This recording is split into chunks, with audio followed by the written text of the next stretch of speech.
isn't just building and bringing. For a lot of us, we think if I get someone, like I've been praying, we're going to talk about some things we can do in just a second. I've been praying, I want to invite these people to church, and if they come to church next Sunday because it's Easter, we raise our hands, we celebrate, this was our job, we've hit the finish line. I'm telling you this morning, that isn't the finish line, that's simply the starting blocks. Because they're still looking to connect. And the person they trust is the person who invited them. And it isn't just building and bringing, but it's building, bringing, and then really working on the building portion again. They say, I know that you made it this far, but we have this environment set up. I know it's intimidating. I'll go with you to discover RPC. It'll be a refresher for me, but I'll help guide you through the process. If you have any questions, I'll be there. But I want to help guide you through that process. So what does this look like? What is it? What are the essential ingredients of having a come and see moment? Two things. Number one, to have a personal encounter with Jesus. I can't invite someone to come and see for themselves if I haven't had that experience myself. So the first one, and this is really, really important, is that I had to have that personal encounter with Jesus myself, because I can't explain what I haven't experienced for myself. I can't explain what I haven't experienced for myself. Now, that doesn't mean that I have to understand everything about it. You see, for a lot of us, the most intimidating thing is I can say, I know that at whatever age, for me it was at 19 years old, I gave my life to Jesus, and He forever changed who I am. For the Samaritan woman, for the early disciples, they didn't have it all figured out. They weren't super spiritual. Jesus didn't call people who were super qualified. He called people who were everyday people. They have this experience. And they say, I haven't figured the whole thing out.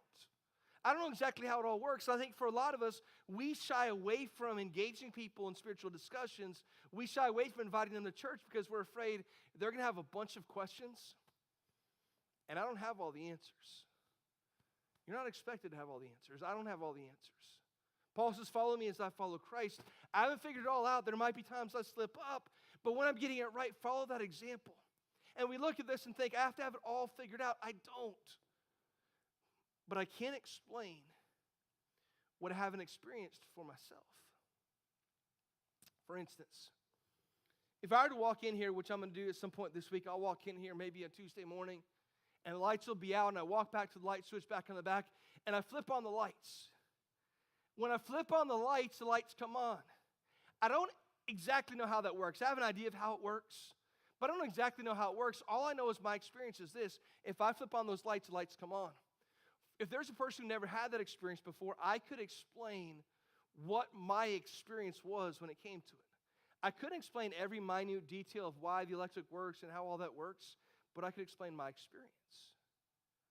For every one of us that has a personal experience with Jesus, all we're trying to do is explain my part of the experience.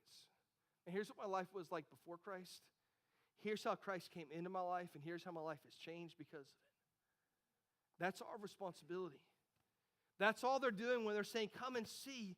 They're saying, I've had this response, I've had this experience, and because I've had this experience, I want other people to experience this with me.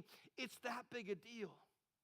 I think at some point we became very kind of callous towards that message, and we think, especially if we've given our life to Christ decades ago, we think, I've kind of grown up with this, I know this, and at some point it didn't become the prominent theme of our life. That with Jesus there's freedom. I've had this experience now. Because of that experience, I want other people to have that same experience.